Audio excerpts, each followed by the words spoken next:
Hey guys, welcome back to my YouTube channel. Before you do anything, like, subscribe, hit that notification, throwing this out there every time until those numbers are a little better. More of you still search me than subscribe. So hit the little button, let's hit the intro. Today's video is gonna be amazing.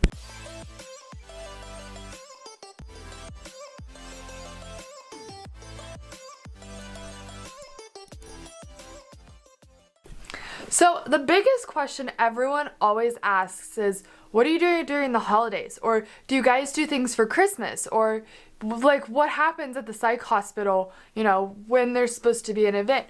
I thought this was a prime opportunity to tell you guys because it is the holiday season, and from now until Christmas, New Year's, the holidays, there will be people who check in. And so if it's on your mind and you're like, I really just don't want to be sad and alone on Christmas in the hospital, like I kind of wanted to ease your mind on at least what our hospital does. Every hospital is going to be different, but it might help you a little bit. So I was going to do birthdays, and then we'll talk about Thanksgiving and then Christmas and New Year's because I've worked all of them in the past year. So for your birthday, we obviously will know it's your birthday because we have your papers, and the papers we chart on say when your birthday is. So we know when your birthday is. But I tend, and a bunch of other staff will tend to like go to the Five Below or something, grab you a couple things, get it approved to give to you. The managers will do the same. They usually have like a room of stuff just in case it's someone's birthday. So they'll give you a couple things. And if it's like a kid, because there's a couple different scenarios. If it's a kid who's really struggling with SH, we're not really allowed to give them anything. But I'd say 99.9% of the time, they get something.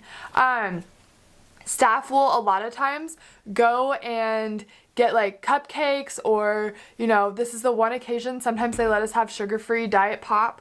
A lot of times it's still juice because caffeine can interfere with medicine. But we tend to celebrate. We put on a movie. There'll be like a 2-hour window. I remember one time it was a girl's birthday and she was like really girly and into like nail polish. We did like a day where we painted everyone's fingernails, and we did like masks, like a spa day, and we played music. Now it's not the whole day, and it's not going to get you on a treatment, but we are going to celebrate. Imagine like a school party. It's kind of like that, where we celebrate it for a little bit. You know, everyone's going to wish you happy birthday throughout the day. We'll do like a party for a set time. The manager of that unit will come up usually and just hang out and like participate in it. Chips, usually, a lot of times, the staff the day before knows, so if they want to bring something in, they can. The management's usually pretty good about like saying, hey, we're having a birthday party for X, Y, and Z. Your parents are more than welcome to come visit you if they're on your guest list or your approved list. They can come up. They don't come up to the unit because of HIPAA and the other kids. We take you down to a separate visiting room where they can go and see you. I think, I could be wrong, but the way with COVID, it's still the same, but it's one person at a time with you, and it's masks, and we take your temperature. Could be wrong. I feel like our policies on that change all the time, but that's what it was the other day. So we'll celebrate. We'll have a party. We want you to feel like happy on your birthday. We want you to realize that like we're proud of you for getting help, and we're gonna make your birthday as good as we can. Thanksgiving last year, we had a Thanksgiving potluck, and actually, it was pretty fun.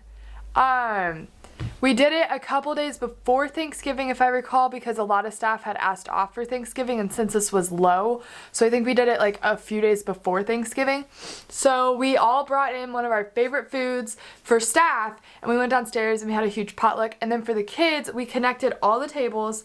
Everyone, like staff, brought in favorite snacks. There was lots of activities. It was like I would say like a 2 to 3 hour party, and then the rest of the day was like chill. So it happened at like 2, and then from 2 until bedtime, 2 to 4 was the party, and then from 4 to bed was like one more group and then just a movie. But we like had this big long table, like chain of tables where the kids ate and hung out, and then we did like crosswords and games, and lots of the therapists came on and off. Again, if your parent wants to come and visit you, they're more than welcome to. Because of COVID, you're just going to be downstairs. Normally you would be downstairs anyway, but everyone just like comes, and it's very like community. It's like, what's nice though is that both holidays in the past, like even kids who have beef with each other tend to get along on the holidays. They tend to say like, you know what, oh, they're drunk. They tend to say, you know what, it's the holidays, like let's do this together. We play games. I think one year someone had a PS4 or it was PS3, and they got to play it for like an hour. But I haven't ever had that happen again since. And the kid didn't bring it, it was a staff who brought it in. But I haven't ever had that happen. But for the most part, it's actually really, really, really fun. And this is all hospital kids. I'll tell you what PRTF kids can do in a second, if it's the same because of COVID. Everything keeps changing because of COVID, which kind of sucks, but our state is getting a lot more cases and we're starting to lock down a little more. But that's what we do for Thanksgiving.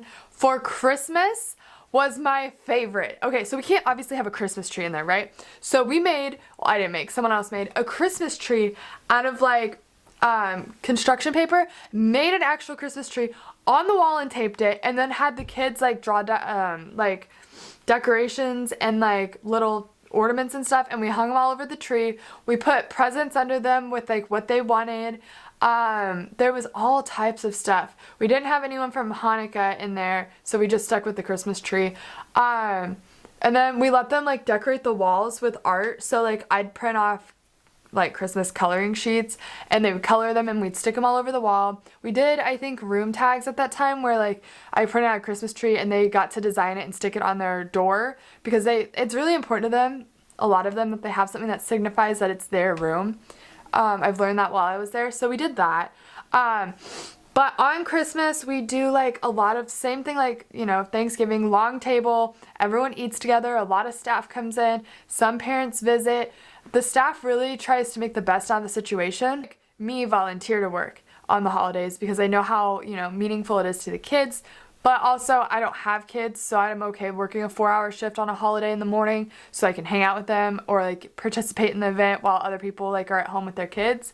But we do make the best of it at the hospital, especially on Christmas, because we understand like, hey, this is a big holiday and it's kind of a crappy situation and we're sorry you're here, but you know, here's how we're gonna like make your day better, and we celebrate Christmas. We do get you guys little stockings. I think last year everyone got a stocking with candy in it. And then it had some like safe coping skills in it. I brought in kinetic sand for everyone. Staff usually brings in little stuff for like the kids, depending on census. If we only have like 5, we can give you a couple things. You know, if we have like 18, that's a lot of money we're spending on each kid. So you'll probably just get one thing. But that's just from us. Then there's management and the hospital. Like you walk away with like a decent stuffed stocking.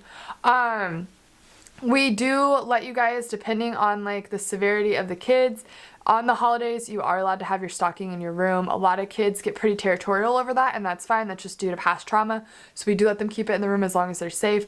Again, it just has like candy in it, like kinetic sand, stuff that like will make them like help them throughout their treatment. Last year, I think someone gave people Bath and Body Works too.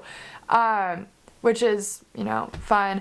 I worked New Year's last year, and this was pretty funny. So I worked New Year's, and the kids were bugging us about staying up, and we're like, we can't let you guys stay up. Like, we're not allowed to let you stay up. So we did, and oh my gosh, I hope no one watches this. I don't work nights anymore. It doesn't matter. We turned the TV on as loud as we could when the ball was dropping, and all the kids ran out, and it was kind of just it was a fun bonding moment we had with them because the whole day, you know, they really wanted to see it, and the managers were like, no, they need to be in bed, like midnight's late, you know, they're not gonna be able to go back to sleep. So we turned the TV up a little loud so those who wanted to hear it could hear it.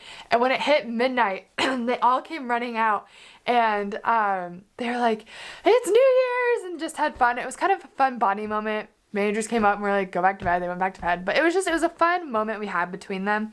The Super Bowl was also really fun. We did like a Super Bowl party because we're in the city, so the Chiefs are, you know, very popular right now. I was there for